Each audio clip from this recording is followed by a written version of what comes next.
నమస్తే. ఈరోజు మన స్టూడియోలో ప్రముఖ ఆధ్యాత్మికవేత్త, జ్యోతిష్య పండితులు, బ్రహ్మశ్రీ శ్రీనివాసుల అనంతరామ శర్మ గారు ఉన్నారు. గురుగారితో మాట్లాడదాం. నమస్కారం గురుగారు. నమస్కారం అండి. శ్రీ విశ్వావసు నామ సంవత్సరంలో మీనరాశి వారికి ఈ కొత్త సంవత్సరం అంతా కూడా ఎలా ఉండబోతుంది గురుగారు? అందరికీ ఉగాది శుభాకాంక్షలు. ఈ మీనరాశి వారికి పరిస్థితి ఎట్లా ఉంటుందంటే వచ్చినట్టు ఖర్చు పెడతారు. ఆదాయం 5, ఖర్చు 5, అవమానాలు 3, అవమానాలు 11, రాజ్యపూజ్యం 3, రాజ్యపూజ్యం 3, అవమానాలు 11, ఈ విధంగా ఉంటుంది. అయితే ఇక్కడ విషయం ఏంటంటే ఈ మీనరాశి వారు వచ్చినట్టుగా ఖర్చు పెడుతున్నప్పటికీ కూడాను వస్తూనే ఉంటుంది డబ్బులు. ఇవాళ 11 రూపాయలు వచ్చినాయి, ఈ 11 ఖర్చు అయినాయి, మళ్ళీ రేపు ఇంకో 11 వస్తాయి. అట్లా వస్తాయే తప్ప వీళ్ళకి అయిపోవటం అంటూ ఉండదు. అయ్యో వచ్చినట్టు మొత్తం అయిపోయినాయి, ఇంకా మరి రేపు పరిస్థితి ఎట్లా అనేది ఉండదు వీళ్ళకి. మళ్ళీ రేపు కూడా వస్తూనే ఉంటుంది, రేపు మొత్తం ఖర్చు పెడతాం, ఎల్లుండి వస్తూనే ఉంటుంది. ఇలా ఈ సంవత్సరం మొత్తం కూడా వచ్చినట్టు ఖర్చు పెడతారే తప్ప మిగిల్చుకోవటం అనేది ఉండదు. అయిపోయిందనే టెన్షన్ బాగుంటుంది. ఇప్పుడు ఈ రూపాయి ఖర్చు అయింది, వాళ్ళు రూపాయి సంపాదించాం, ఆ రూపాయి ఖర్చు అయింది, మళ్ళీ రేపు రూపాయి సంపాదించేంత వరకు కూడా టెన్షన్ ఉంటుంది. కాకపోతే మామూలు టెన్షన్ పడరు వీళ్ళు. ఆ విధమైన పరిస్థితి వీళ్ళకి వస్తుంది. కాకపోతే వీళ్ళ దగ్గర ఉన్నది ఏందయ్యా అంటే వీళ్ళకి నారసింహస్వామి ఆరాధన కాస్త మెరుగుపరుస్తుంది. నరసింహస్వామిని కనుక ఆరాధించిన, లేదు హనుమంతుణ్ణి ఆరాధించిన, ఈ ఇద్దరిని ఆరాధనే వీళ్ళని గట్టెక్కిస్తూ ఉంటుంది. తప్పకుండా వాళ్ళిద్దరి పాదాలు పట్టుకోవటమే వీళ్ళకి శరణ్యం, ఇంకా వేరే మార్గం లేదు.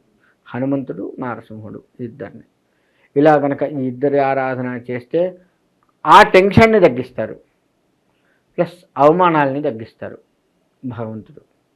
కాబట్టి ఈ విధంగా చేసుకుంటూ పోవాలి. వ్యవసాయ రంగానికి వస్తే వీళ్ళకి వచ్చిన ఆదాయం వచ్చినట్టుగా అయిపోయినప్పటికీ కూడాను వీళ్ళ పార్ట్నర్స్ ఎవరన్నా ఉన్నా, లేదు భార్యలు, భర్త, ఇలా ఎవరైతే ఉంటారో, భార్యాభర్త ఎవరైతే ఉంటారో వాళ్ళు దాచిపెడతారు వీళ్ళకి తెలియకుండా. అక్కడ వీళ్ళకి ఖర్చు ఏంటో కనబడుతుంది, ఎక్కడుంది అయిపోయింది. ఇప్పుడు ఉదాహరణకి ఇంట్లో సరుకులు చేయని 100 రూపాయలు ఇచ్చావు, వాళ్ళు 25 రూపాయలు దాచిపెడతారు, 100 రూపాయలు అయినాయి అని చెప్తారు. ఈ 100 రూపాయలు ఇచ్చిన ఖర్చు అయిపోయినాయి అని మనం అనుకుంటాం, కానీ వాళ్ళు దాచిపెడతారు. ఇది వీళ్ళకి కాస్త బాగుంటుంది. అంటే ఏదైనా పెద్ద సమస్య వచ్చినప్పుడు ఆ డబ్బులు తీస్తారు. అప్పటిదాకా వీళ్ళు దాచిపెట్టిన సంగతి కూడా ఎవరికి చెప్పరు. మంచి అవసరం తప్పదు, ఆరోగ్యపరంగా కానీ, డాక్టర్కి కానీ, మందులకు కానీ, లేకపోతే ఇతరత్ర ఏదైనా అత్యవసర పరిస్థితుల్లో ఈ దాచిపెట్టిన డబ్బు అప్పుడు బయటికి తీసి ఇస్తారు.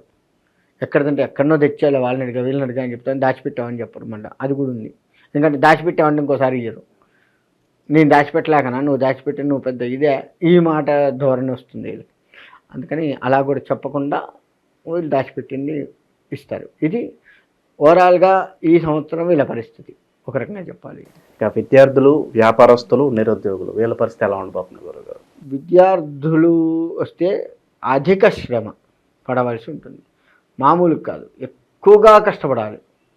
కొద్ది గొప్ప కష్టపడటం అంటే కష్టం.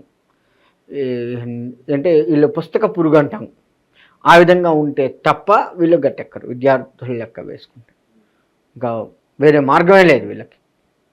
ఇక వ్యాపారస్తులు కూడా అంతే. వీళ్ళకి వచ్చినట్టు ఖర్చు అయిపోతుంది, ఆందోళనలు ఎక్కువగా పడుతూ ఉంటారు.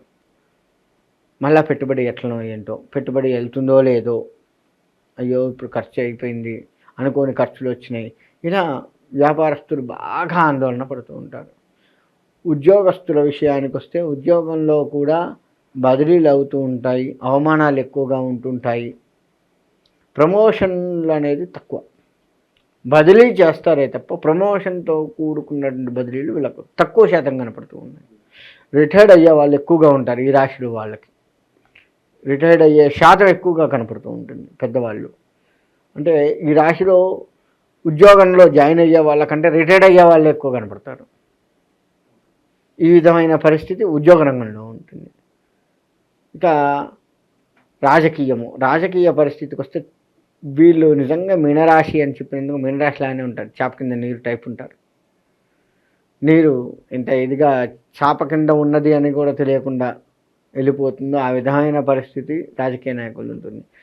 ప్రతిదీ తప్పించుకు తిరిగే మార్గాన్ని వీళ్ళు బాగా చూసుకుంటారు. మీనరాశిలో ఉన్నటువంటి రాజకీయ నాయకులు ఎవరు ఉన్నారో ప్రతిదీ కూడా నీకెందుకు నేనున్నాగా అని ముందు వాడిని పంపించాలి. అంతే. నీకెందుకు రేపు వస్తా, ఎల్లుండి వస్తా, ఏదో ఒక మంచి సాకు చెప్పడం. వస్తా అన్నా కానీ నిన్న ఏదో అర్జెంటుగా పైన వాడు పిలిస్తే పోవాల్సి వచ్చింది, ఈరోజు కూడా పోవాలే కానీ ఏదో ఒక టైంలో వస్తా, ఇలా చెప్పి వాడిని దాటేసుకుంటూ రాజకీయ నాయకులు తిరిగే పరిస్థితి వస్తుంది తప్ప ఒక్క పని సక్రమంగా చేయరు రాజకీయ పరంగా. ఎంతసేపు నిందలు ఎక్కువగా ఉంటాయి రాజకీయం వాళ్ళకి, ఈ విధంగా ఉంటుంది. ఇక విదేశీయానం వాళ్ళ పరిస్థితికి వస్తే మాత్రం వీళ్ళు వెళ్లకుండా ఉండడమే ఉత్తమం.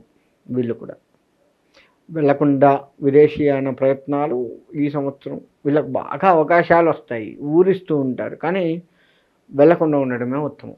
అలా వెళ్లకుండా ఉంటేనే వీళ్ళు కాస్త బయటపడతారు. అక్కడే ఉన్నటువంటి వాళ్ళు కూడా జాగ్రత్తలు తీసుకోవాలి.